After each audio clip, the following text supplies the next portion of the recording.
A Fox News alert within the hour.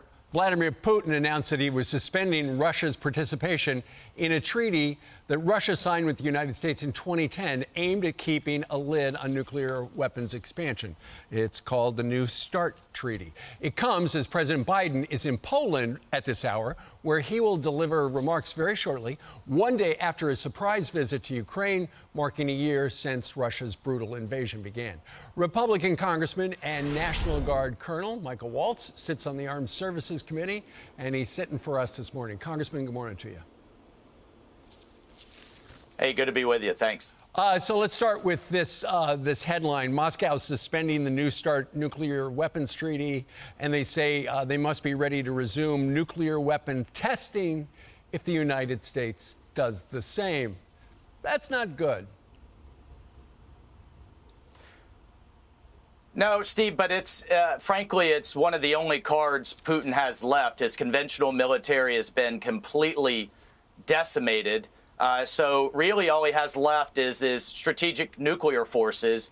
The irony with the New START treaty is that President Trump and his administration wanted to negotiate a better treaty, one that the Russians weren't cheating on so much because they were cheating on the treaty left and right.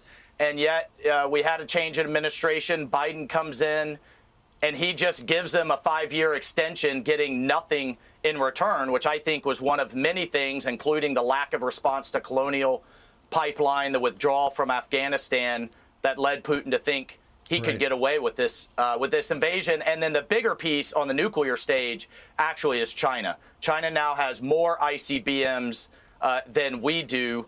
They're looking to triple their arsenal in the next few years. Right. So that's where my concern is, not so much Russia. Well, the Russia New START treaty that he's talking about suspending is the only thing we got with them. So that's the only piece of paper we've got with Vladimir Putin regarding those. But regarding China, Congressman, I believe one of the China's top diplomats going to Russia today after Putin's big speech, and they're going to be talking a little bit, presumably, about how can we, China, help you with your battle against Ukraine?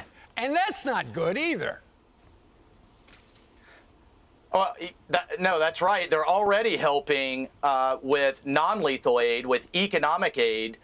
Their imports of Russian oil have increased over 50%. So everything that basically Europe has walked away from, China and India have picked up the slack in terms of the Russian economy. So much for the highly vaunted sanctions that that Biden said would go in place on Putin. Those things have more holes than Swiss cheese. And what I want to hear today in the speech, Steve, that Biden is going to give, a couple of things. Number one, what is the policy of the United States and Europe towards China? Their foreign minister is in Moscow right now proposing a peace deal. Right. And then what does success look like for the United States? It can't be a blank check until Zelensky decides he wants to go to the bargaining table. I completely agree with the last part. And that's why we called you in, because you're an expert at all of this stuff. Congressman, thank you very much for joining us today. You've got something to add. Go ahead.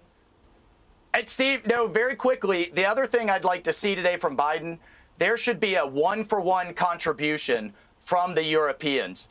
We've given over $100 billion. The next nearest European country is UK at $4 billion.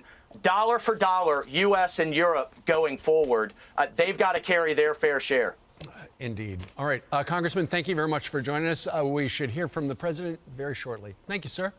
I'm Steve Doocy. I'm Brian Kilmeade. And I'm Ainsley Earhart. And click here to subscribe to the Fox News YouTube page to catch our hottest interviews and most compelling analysis.